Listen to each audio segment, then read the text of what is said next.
Hello, I'm Yazmin, Berenice, González, Meneses. We are Team 8, and today we'll be talking about waste management. We chose this topic because waste is one of the biggest environmental problems we face today, and it affects our health, our cities, and our planet. Let's begin by focusing on the current situation in Mexico. On average, each person in Mexico generates around 359 kilograms of waste per year. Unfortunately, only 3.6% of that waste is actually recycled. That means that most of it ends up in the nature where it causes pollution and harm. There are several reasons behind this problem. First, we used to manage disposable products like plastic bags, wrappers, and single-use containers. Second, many people are not aware of how to recycle or why it's important. And third, the infrastructure we have for collecting and separating waste is very limited or inefficient in many places. As a result, most of the waste we produce is not managed correctly. Nearly half of this is organic, like food waste, but a big portion also includes material like plastic and glass that could be recycled. This situation has serious consequences. Waste that isn't handled properly pollutes our air, water, and soil, and can even cause health problems for people living near contaminated areas. That's why it's important to understand the cause of the problem and look for ways to improve how we will manage your waste.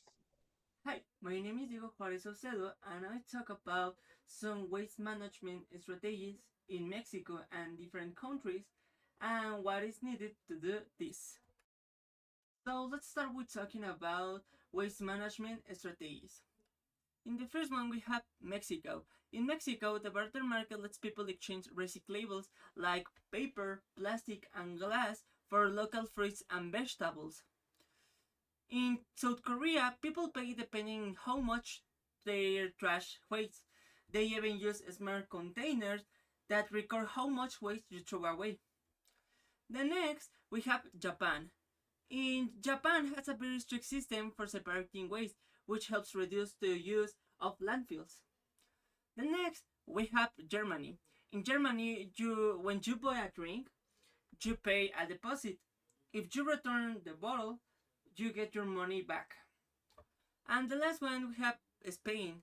In Spain, we introduced a new waste tax starting in 2025. So let's start, and we're talking about what is needed to do this. To achieve this, we can create more better laws focused on waste.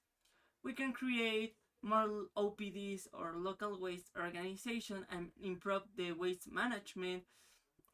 We can improve the education and raise awareness. We can do community help and support them. The government should give more money to improve the technology and waste management, and we can create more circular economy ideas and the existing improve them. If we complete most of these points, we can reduce the problem about the waste and improve the situation of the waste in Mexico. Hello, my name is Andrea Cejudo, and now let's talk about how waste is separated in Mexico.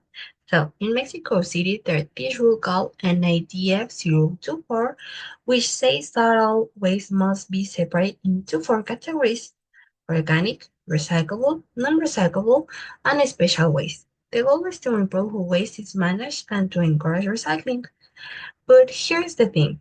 Even with this rule, only about 6.1% of recyclable waste is actually recovered. That means a lot of materials that could be reduced just end up in landfills or get lost in the system. So clearly, there's room for improvement. Now, if we look at what some other countries are doing, we can see some pretty smart and effective solutions. For example, in Spain and Germany, use color-coded bins to make sorting trash easier. They've got blue bins for paper, green for glass, yellow for packaging, and brown for organic waste. This color system helps people know exactly where each type of waste should go without too much confusion. In South Korea, they take it a step further. They use a pay-as-you-throw system, where people are actually charged based on the amount of non-recyclable waste they produce. That creates a strong incentive to reduce waste. On top of that, they use smart bins that hate the trash and keep track of it, which encourage people to be more mindful. And in some cities, if you don't separate your waste properly, you can even get fined. So people take it seriously. So, what can Mexico do? Well, some of these ideas could definitely work here too. For instance, using color bins will make it way easier for everyone to know where their waste should go. Another big step will be teaching kids in school about proper waste separation and the importance of recycling. Starting young can make a difference in the long run. And finally, if we invest in better recycling infrastructure and create real incentives like rewards, discounts, or recognition, then more people will feel motivated to get involved and actually recycle right way. Hello everyone, my name is Nayeli Muñoz Lozano and I'm going to continue with the last points of the presentation. To begin, let's talk about what could happen if Mexico decides to adopt these international strategies for waste management and environmental care. We will see very important and positive change, not only in the country as a whole, but also in people's daily lives. For example, there will be no pollution in the air, in the water, and in the soil. This will help protect our environment and preserve our national research. It will also reduce greenhouse emissions, which are one of the main of climate change. But for this, we need the support of good laws that are respected and supported by the people. Another benefit is the creation of new jobs opportunities in Mexico, especially in the waste separation industries. If Mexico managed to implement and maintain these efforts, it could even become a leader in sustainable waste management. So, to conclude this presentation, we can say that caring for our planet is everyone's responsibility. Every small action counts.